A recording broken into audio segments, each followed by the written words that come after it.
Assalamualaikum warahmatullahi wabarakatuh. Halo teman-teman otomotif maupun teman-teman online ya. Jumpa lagi di channel Bang Priwo. Pada kesempatan kali ini saya mengajak teman-teman untuk belajar bareng lagi ya. Belajar bareng dalam restorasi atau memperbaiki truk tangki ya teman-teman. Dimana ini terusan video kemarin ya. Untuk video kemarin kita lebih fokus pada proses epoksinya, dan pada video ini kita fokuskan pada tahap persiapan pengecatan serta pengecatan bagian dalam-dalamnya dulu ya. Setelah itu kita lanjut pada pengecatan bagian luar dan bagian tangkinya. Oke, bagaimana proses pengerjaannya? Mari simak video ini sampai selesai. Dan jangan lupa like, komen, dan subscribe serta share apabila video ini bisa bermanfaat dan membantu teman-teman.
Baiklah teman-teman, sekarang kita sudah mulai pengecatan bagian luarnya ya.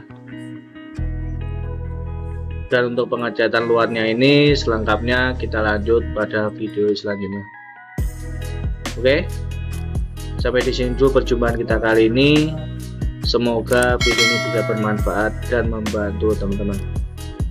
Dan terima kasih buat teman-teman yang sudah menonton video ini sampai selesai. Semoga selalu diberi kesehatan dan dimudahkan segala rezekinya.